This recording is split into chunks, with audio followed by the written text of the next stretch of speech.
Wings, Sabres, Ducks, Canadiens, Blackhawks, Rangers, 3 games to break down here today on Puck Time. I am Andrew, and today joining me, Mr. Andy Lang, to break down these games.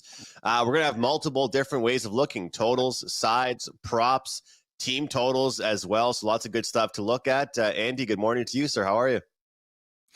Oh, doing pretty good. Carm thinks he's so sneaky. Like, hey, you want to jump on the show on Monday? I was like, oh, sweet. Loaded slate? No. 3 games. 3 games. But yeah, we got some decent props to look at on this slate. There's some ways to profit off this card tonight for sure. Yeah, definitely not the most thrilling teams on tap tonight in the NHL here, and then probably the most thrilling team we'd say on paper is the New York Rangers, and well, they've lost 9 of their last 11 games. So we'll see what we can manage to find out of this 3-game slate. But looking forward to breaking these 3 down, and let's start things off with Detroit and Buffalo. Typically, Andy, we look at these 2 teams and they're rebuilding teams in the Atlantic Division. They're trying to build their way up, but the rebuilds certainly haven't really worked for them. One would argue Detroit would have made the playoffs if their captain didn't get injured towards the end of last season. But at least for Buffalo, they've had some scoring. They've had some decent, promising games. Detroit, I found, has been quite disappointing as far as their top player production.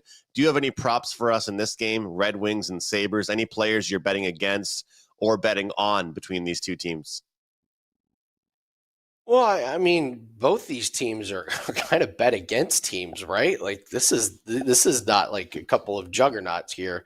Yeah, there's a few, and I'll be honest, some of these props are pretty juicy today. So when I give these out, I'm just playing the trends, but you have to decide if it's worth it.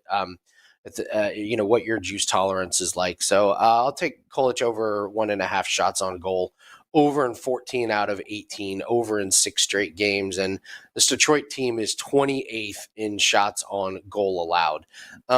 It's kind of interesting, Andrew. In years past, I feel like some of the teams have really been bunched up as far as like defending shots on goal. Now, the Sharks last year were they allowed 4 or 5 more shots on goal than the next team.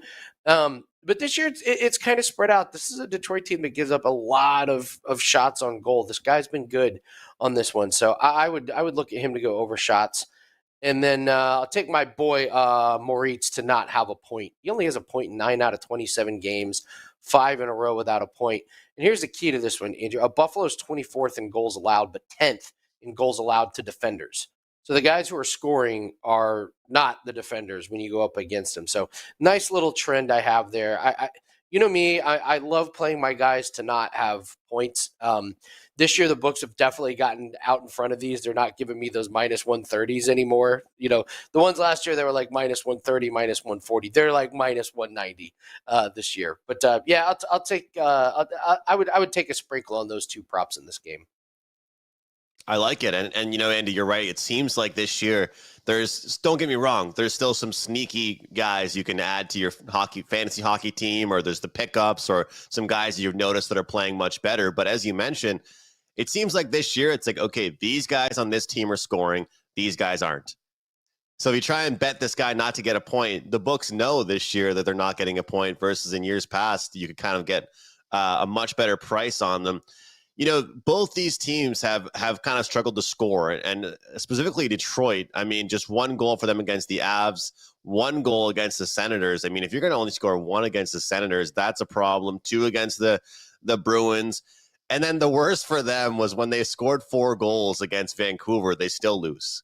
Like, hey, we scored 4 goals and Vancouver scored 5, right? So that can be very, very heartbreaking for a team that finally gets out and scores some goals, and they still struggle. But Detroit's lost 5 straight. The Sabres have lost a handful in a row. But here's the difference for me.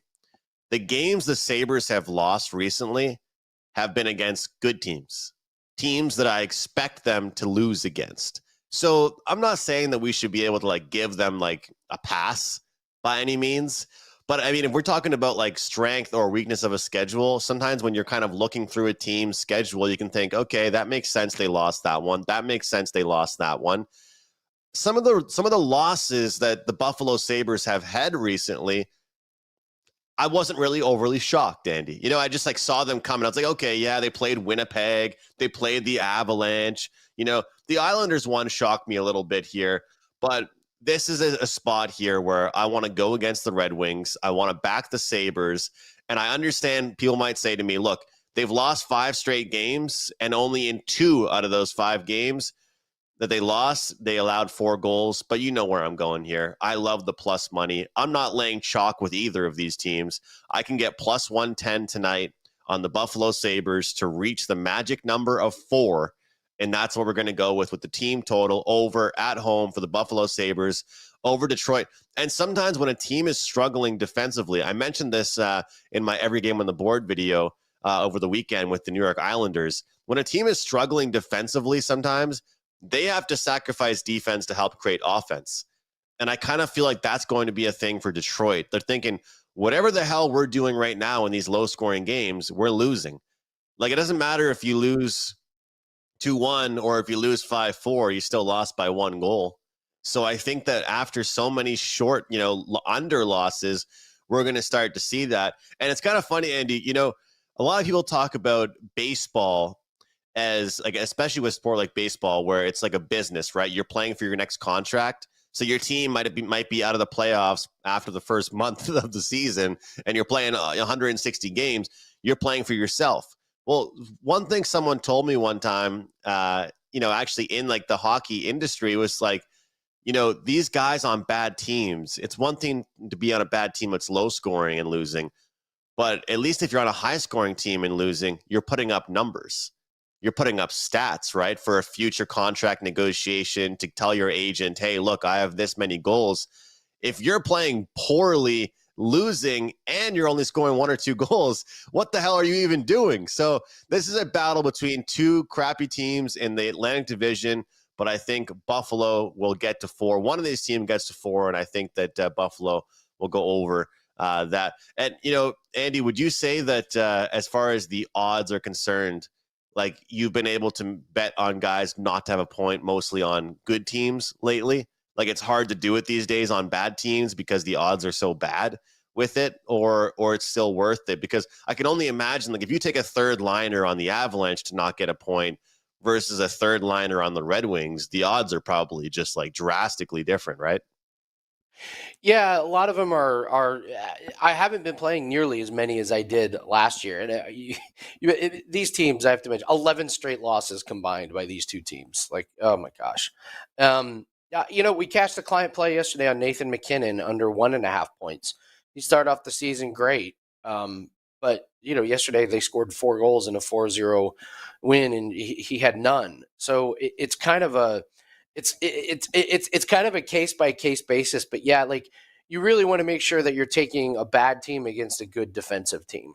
But even that, it can sometimes bite you. I took McKinnon under 1.5 points. I was playing against a great defensive team, and then the Avalanche win 4-0. Well, all right. Guess they weren't that great on defense. Yeah. But yeah, you have to make sure that they're going up against a good defensive team. That being said, I mentioned my guy Moritz to not have a point. Normally I wouldn't have mentioned it, but to just look at that and go, they're only allowing 1.8 points to defensemen.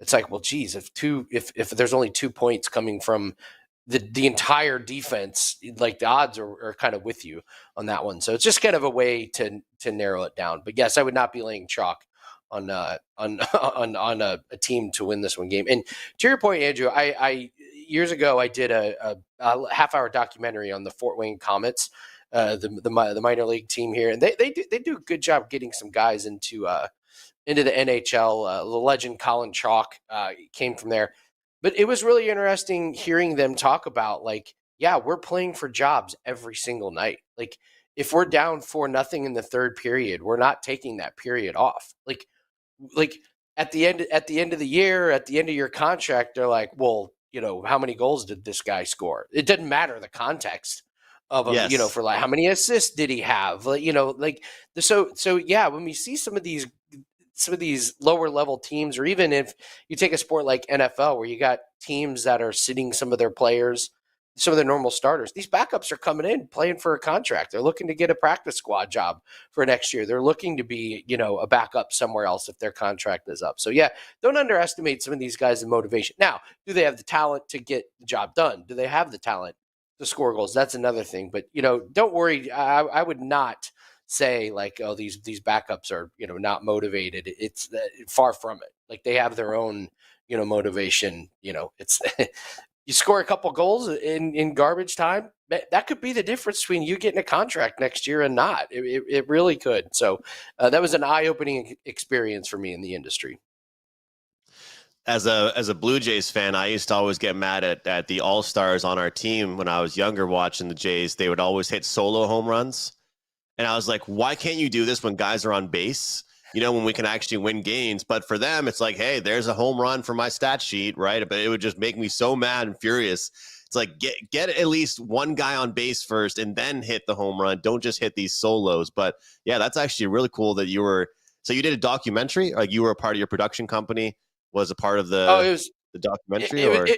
It was amazing. Yeah, my production company did it, and we did something that you just don't ever see in minor league hockey. I was able to put lav mics on 4 of the players, and one of them got into a fight, and you could just hear everything that they're saying and all the punches, and it was amazing. The guy was like running his mouth about the other. He was like, "Oh, you're gonna bring your brother in?" I didn't know the guy had a brother on the ice. Like, you're gonna bring your brother in to get your back? Can't fight on your own.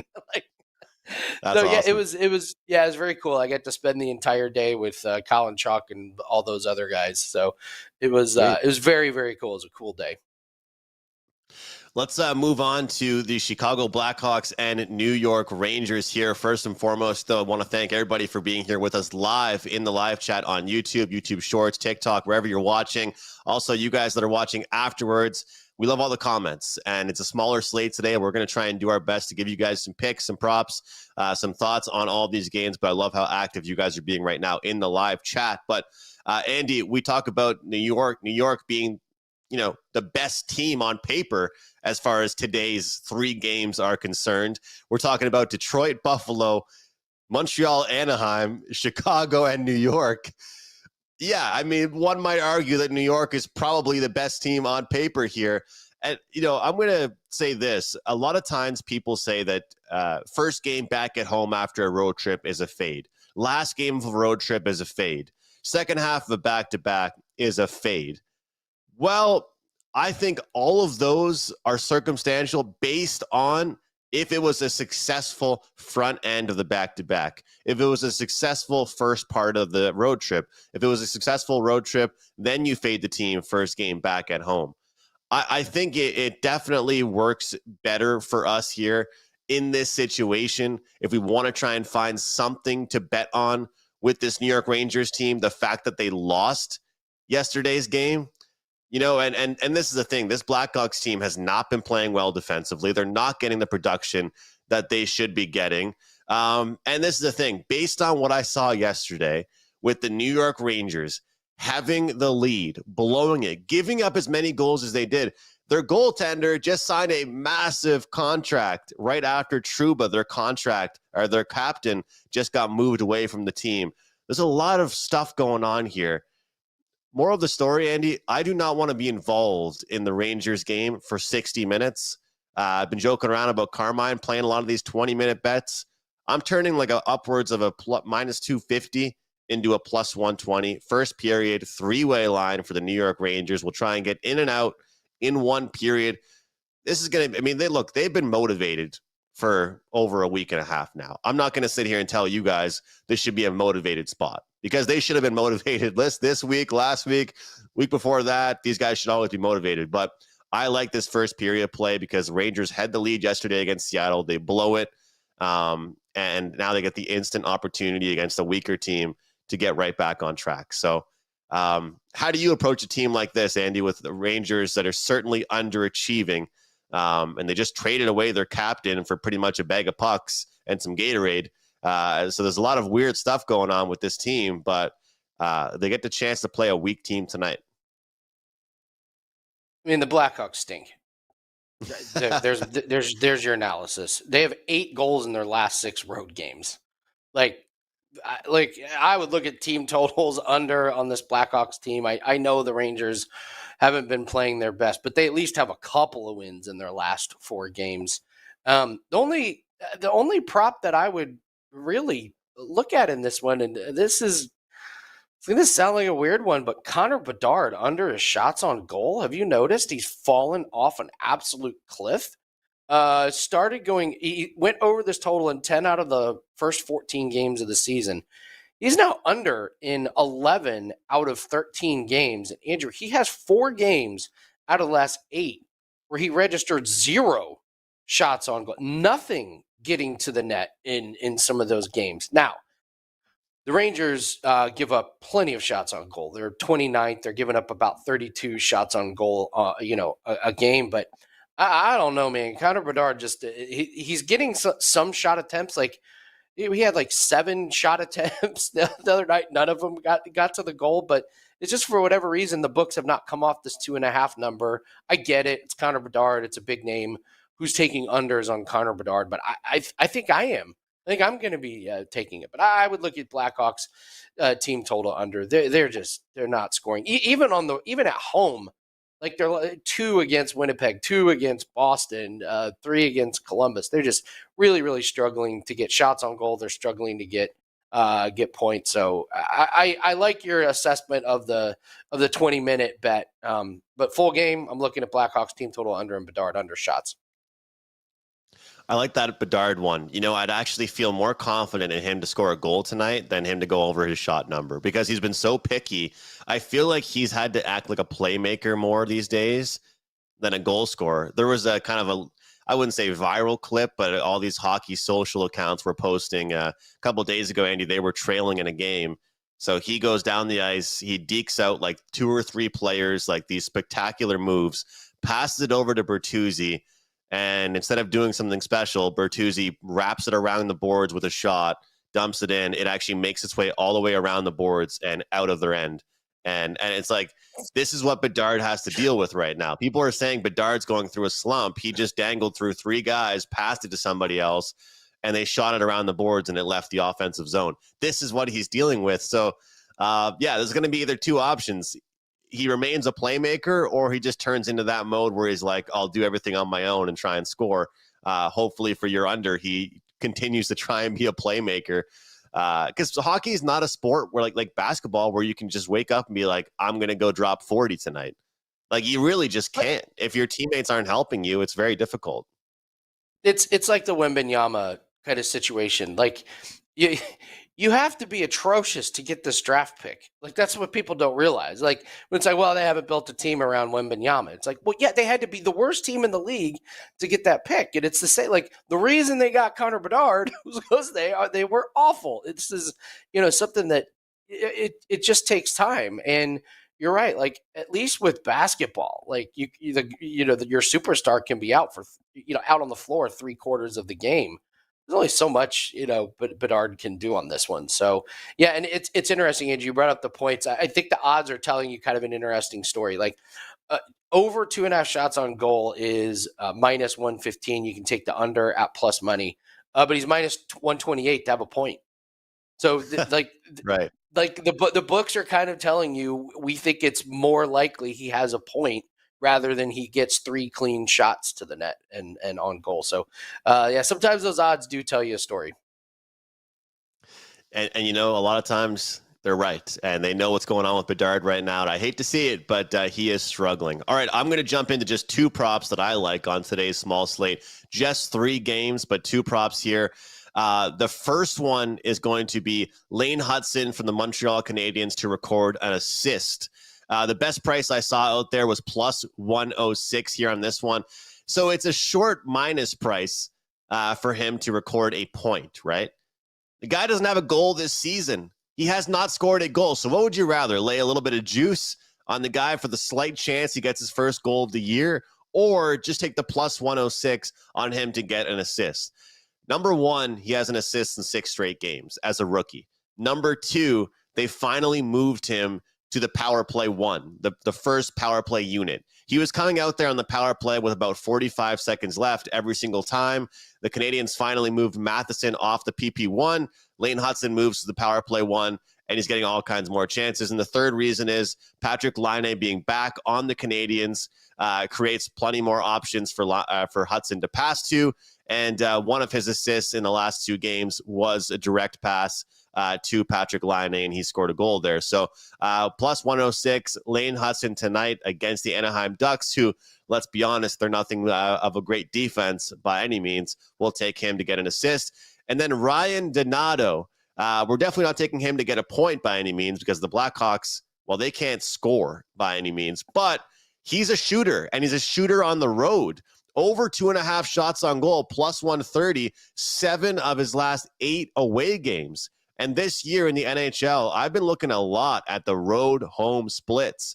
And we talk about these teams overall and players overall, how they fare at home versus how they fare on the road. And certain matchups at home benefit certain teams and players, and certain matchups on the road will benefit certain teams and players. So Ryan Donato, plus 130. We got a plus 106. We got a plus 130. Small slate of games tonight in the NHL, but it's going to be just one best bet up for me so far in the NHL. If I add anything else, it'll be closer to 4 p.m. Eastern time. Looking like a big play is going to be out, though, for Tuesday in the NHL, so watch out for a 5% play. Andy, those are just 2 props for me in the NHL. And I'll get your thoughts on this before we go to our last game here. I love when you see a chalk on a guy to get a point, and then the plus 105 or 110 for him to get an assist when they don't score. Like that was happening with Devon Toews for the Avalanche. He plays with Cale Makar. He never scores goals. And he'd be like minus 120 for a point and like plus 100 for an assist. I'm willing to take that risk that I'm watching the game when he scores a goal right in front of me. I'll be honest, I'm a Canadiens fan. If Hutson scores a goal, first goal of the year, I'm still going to smile. But the fact is, I'm going to take the plus 106 over the minus 110. You know what I mean? Like, and you see this all the time.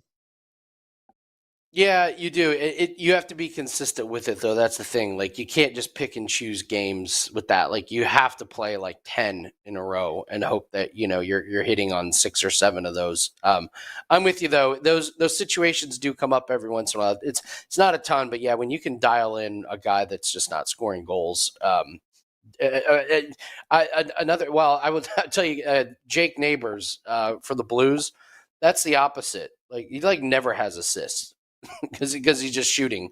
So if he does get an assist, it's definitely like a pretty lucky like oh, I passed it to one guy and one guy made an amazing pass across the ice. That's how he hit it. So yeah, there are definitely situations out there where you look at it.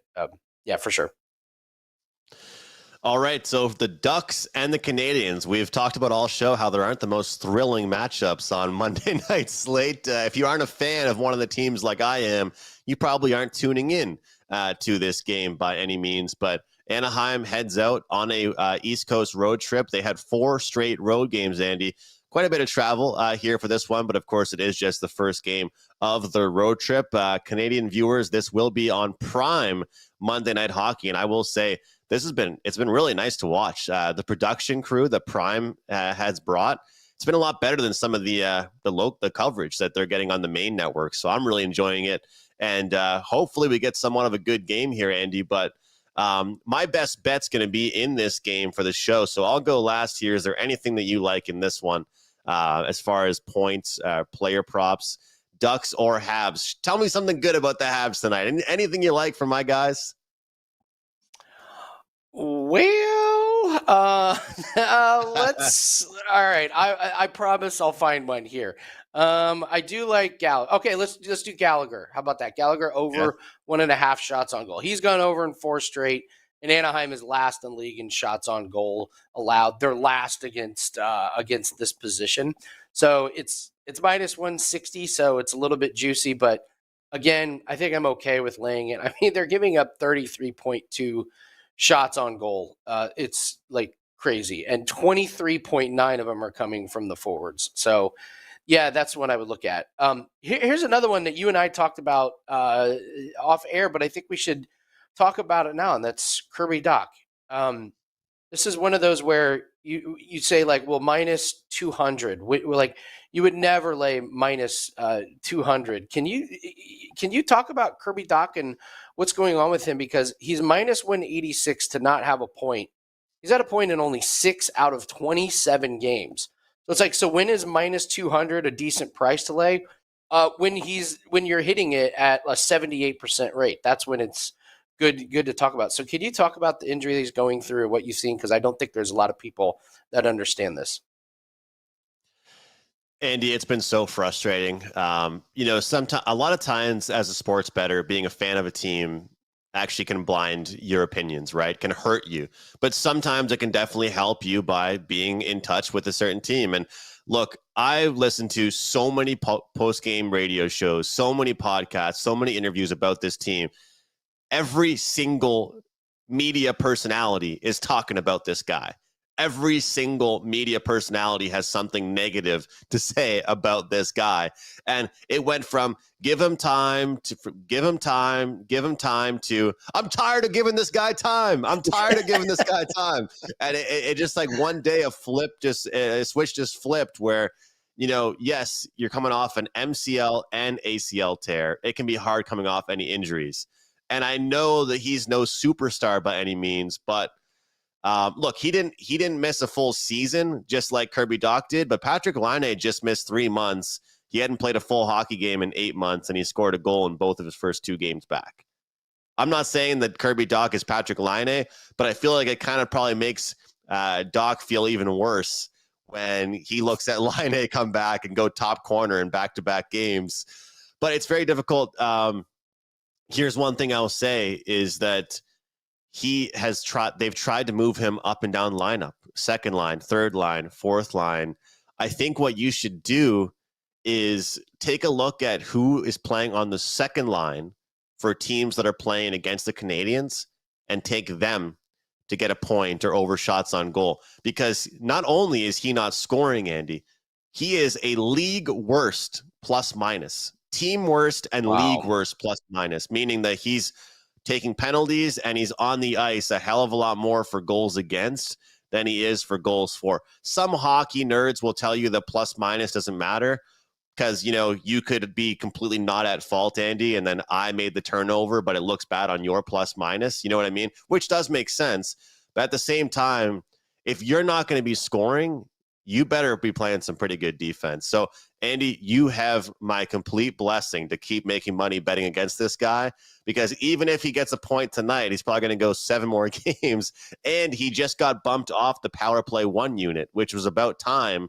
And it's kind of a fun fact before I throw it back to you. 265 games straight for Martin St. Louis, the head coach of the Canadiens, where he hadn't had a fully healthy roster. And so some people were saying, Andy, that there weren't many healthy players up in the press box that they could replace Doc with. So he had no threat. He was comfortable. He could have the worst game of his life, but no guy is up there healthy to come down.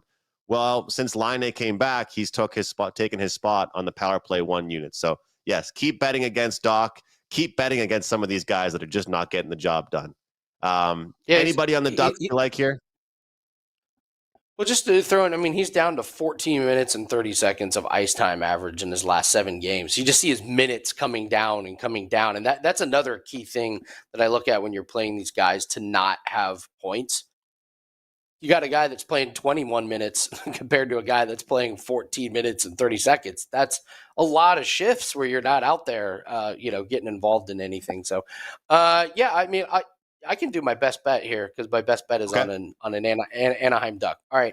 My guy, Olin Zellweger, has been a cash cow at over 1.5 shots on goal. Like, this guy has been going over, and I love the number at 1.5. I love taking guys just to have 2 shots. Andrew, you've gone over 14 out of 15 games on this. I wake up this morning, darn it, they moved it to 2.5. What do we always say? As soon as the books move that line, you take the under. My best bet is Zellweger under. Every time I see the books run the same line out there all the time, and then all of a sudden they move it up 1, it's a recipe for disaster. So I think people are going to see that he's gone over shots on goal a bunch. No, I'll zig when everyone's zagging, and I'll go back to 2.5. I hope he goes under a bunch more games, and then they move it back down to 1.5, because he's been a cash cow for myself and for clients. But for tonight, at 2.5, it's under. That's awesome. It's just great. I mean, some of these guys will land on exactly 2 or land on exactly 3, and then they move to 3.5 and you go under. So great eyes there.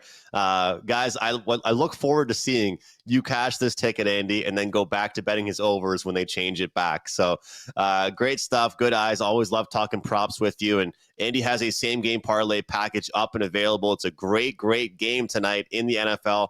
Make sure you guys grab that or take advantage of any of the great deals we have for the holiday season for December here at WagerTalk.com. Andy doing multiple sports right now, UFC, college, of course, NBA props. And man, I've been loving following these NBA props, Andy, but let's make some money tonight in this ugly slate in the NHL.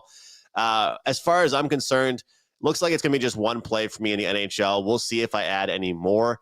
But a 5% play going up this afternoon for tomorrow's busy Tuesday slate. A reminder, guys, we will have no show on Wednesday and no show on Friday this week. So we'll have some potentially, some single game videos and stuff like that out. But when there aren't that many games, we just will not feel forced to do a show with just a small amount of games. But my best bet for today's show, another first period wager, over 1.5 goals in the first period, -130 Habs and Ducks. We had a lot of success with these first period plays. And I'll tell you, it has not been going well for the Ducks lately. They have been getting crushed, and people have been scoring on them early and often. They're taking the first game of their road trip here all the way out east to the Montreal Canadiens. And look, the Habs, they've been having success in the first periods lately. They have not lost a first period in 4 of the last 5 games. In fact, they've scored at least 1 goal in 3 of the last 4 games. I think when 2 quote-unquote bad teams get together that are both frustrated, especially a team like Anaheim, we see fireworks, and we see fireworks early. I like this price here of -130. Let's get 2 goals, guys, and cash this ticket. Don't forget about Owen Zellweger under 2.5 shots on goal, says Andy Lang. Thanks for watching, guys. We'll see you tomorrow right here on Puck Time.